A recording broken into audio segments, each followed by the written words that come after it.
ಮತ್ತು ಬೈರ್ಮಂಗಲ ವ್ಯಾಪ್ತಿಯ ರೈತರುಗಳು ಗ್ರೇಟರ್ ಬೆಂಗಳೂರು ಡೆವಲಪ್ಮೆಂಟ್ ಅಥಾರಿಟಿಯವರು ಏನು 10,000 ಎಕರೆ ಭೂಮಿಯನ್ನು ಕಬಳಿಸಲಿಕ್ಕೆ ಹೊರಟಿದ್ದಾರೆ.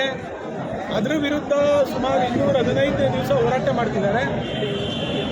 ಇವರುಗಳು ರೈತರನ್ನ ಹತ್ತಿಕ್ಕಬೇಕು ಅಂತೇಳಿ ಪೊಲೀಸ್ ಪ್ರೊಟೆಕ್ಷನ್ ತೆಗೆದುಕೊಟ್ಟು ರಿಸರ್ವ್ಗಳನ್ನ ತಂದು ಅತಿ ಹೆಚ್ಚು ಪೊಲೀಸ್ ಅಧಿಕಾರಿಗಳನ್ನ ಜೊತೆಲಿ ಕರ್ಕೊಂಡ್ಬಂದು ರೈತರ ಭೂಮಿಯ ಜಂಟಿ ಸರ್ವೆ ಮಾಡಲಿಕ್ಕೆ ಏನು ಹೊರಟಿದ್ದಾರೆ ಅದರ ವಿರುದ್ಧ ರೈತರು ತಿರುಗಿ ಬಿದ್ದಿದ್ದಾರೆ. ನಾನು ಸನ್ಮಾನ್ಯ ಜಿಲ್ಲಾಡಳಿತ ಜಿಲ್ಲಾ ಅಧಿಕಾರಿಗಳಿಗೆ ತಿಳಿಸಿದ್ದೇನೆ, ದಯಮಾಡಿ ಇದಕ್ಕೆ ಅವಕಾಶ ಮಾಡಿಕೊಡಬೇಡಿ.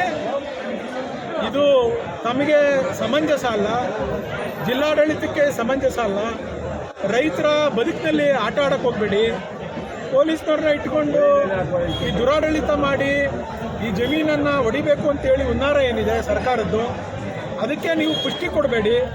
ನಮ್ಮ ರೈತರ ಬದುಕನ್ನು ಕಟ್ಕೊಳ್ಳೋಕ್ಕೆ, ರೈತರ ಬದುಕಿನಲ್ಲಿ ಯಾರೋ ಬಂದು ಶಮನ ಮಾಡಲಿಕ್ಕೆ ಕೊಟ್ಟಿರ್ತಕ್ಕಂಥ ರೈತರನ್ನ ನೀವು ಬದುಕಿಸ್ಬೇಕು, ಅವ್ರಿಗೆ ಅವಕಾಶ ಕೊಡಬೇಕು. ರೈತರು ಅವ್ರ ಜಮೀನನ್ನು ಉಳಿಸ್ಕೊಳ್ಳೋವಂಥ ಕೆಲಸಕ್ಕೆ ನೀವು ದಾರಿ ಮಾಡಿಕೊಡ್ಬೇಕು ಅಂತೇಳಿ ವಿನಂತಿ ಮಾಡಿದ್ದೇನೆ. ಅವರು ನನಗೆ ಒಂದು ದಿವಸ ಸಮಯ ಕೊಡಿ ಅಂತ ಕೇಳಿದ್ದಾರೆ. ಸೊ ಮಾನ್ಯ ಪೊಲೀಸ್ ವರಿಷ್ಠಾಧಿಕಾರಿಗಳಲ್ಲೂ ಹೇಳಿದ್ದೀನಿ. ಮಾನ್ಯ ಪೊಲೀಸ್ ವರಿಷ್ಠಾಧಿಕಾರಿಗಳು ಜಿಲ್ಲಾಧಿಕಾರಿಗಳಿಗೆ ತಿಳಿಸಿದ್ದೀನಿ 16 ಬಾರಿ ಅಂತ ಹೇಳಿದ್ದಾರೆ. ನಾನು ಅವರಿಬ್ಬರಲ್ಲೂ ವಿನಂತಿ ಮಾಡ್ತೀನಿ, ಇಷ್ಟೆಲ್ಲ ಅವಘಡ ನಡೀಲಿಕ್ಕೆ ಯಾರೂ ಕಾರಣರಾಗೋದು ಬೇಡ.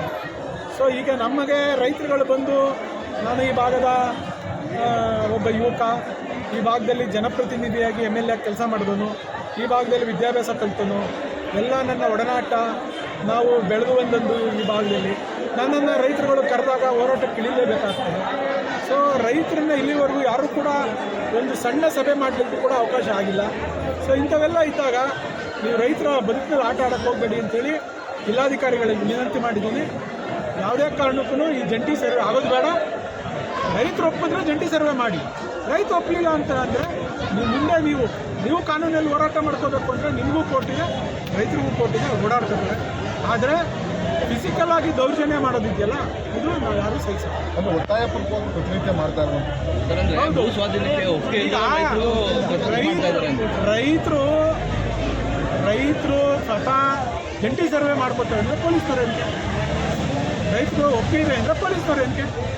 ಇವರು ಪೊಲೀಸ್ನವ್ರನ್ನ ತಂದು ಪೊಲೀಸು ರಿಸರ್ವ್ನ ಇಟ್ಕೊಂಡು ಜಂಟಿ ಸರ್ವೆ ಮಾಡ್ತೀವಿ ಅಂದರೆ ನಾವಿನ್ನೂ ಎಲ್ಲಿದ್ದೀವಿ?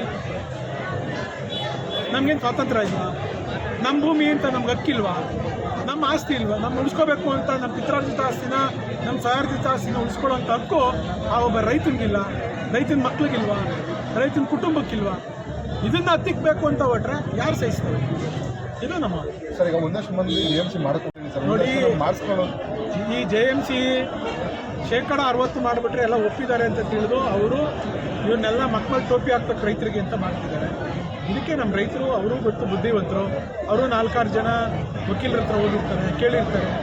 JMC ಮಾಡಿಸಿದ್ರೆ ಇವಾಗ ಒಂದೂರಿಗೆ ಹೋಗ್ತಾರೆ, ಒಂದೂರಿಗೆ ಹೋಗಿ ಒಂದು ದಿವಸ JMC ಮಾಡಿಸಿದ್ರೆ ಎಲ್ಲ ಮಾಡಿಬಿಟ್ಟಿದ್ದೀವಿ ಅಂತೇಳಿ ವರದಿ ಕೊಡೋದು, ಇವೆಲ್ಲ ನಡೀತಾ ಇದ್ದಾವೆ. ಇದೆಲ್ಲ ಆಗಬಾರ್ದು. ಜಾಯಿಂಟ್ ಮೆಜರ್ಮೆಂಟ್ ಅಂದರೆ, ಜಂಟಿ ಸಮೀಕ್ಷೆ ಅಂದರೆ, ಜಂಟಿ ಸರ್ವೆ ಅಂದರೆ ರೈತನೂ ಕೂಡ ಭಾಗಿಯಾಗಬೇಕು, ಫೋಟೋಗ್ರಾಫ್ಸ್ ಇರಬೇಕು, ವಿಡಿಯೋಗ್ರಾಫ್ಸ್ ಇರಬೇಕು, ಮತ್ತು ರೈತ ಸಹಿ ಮಾಡಬೇಕು. ಶಾಸಕರು ಸಭೆಗೆ ದಿನಾಂಕ ನಿಗದಿ ಮಾಡಿ ಮುಂದೂಡ್ತಾರೆ, ಆದರೆ ಇದುವರೆಗೂ ಸಭೆ ನಡೆಸಿಲ್ಲ. ಯೋಗ್ಯತೆನೇ ಇಲ್ಲ ಅವ್ರಿಗೆ. ನಮ್ಮ ರೈತರ ಹತ್ರ ಬಂದು ಮಾತನಾಡಕ್ಕಂಥ ಯೋಗ್ಯತೆಯನ್ನು ಕಳ್ಕೊಂಡಿರ್ತಕ್ಕಂಥ ನಮ್ಮ ಶಾಸಕರು. ಅವ್ರ ಯೋಗ್ಯತೆ ಇದ್ದರೆ ಬಂದಿಷ್ಟೊತ್ತಾಗಲೇ ಮಾತಾಡಿರೋರು. ಅವ್ರ ಯೋಗ್ಯತೆ ಇದ್ಮೇಲೆ ಅವ್ರ ವಿಚಾರ ಯಾಕೆ? ಅವ್ರ ವಿಚಾರ ಬೇಡ.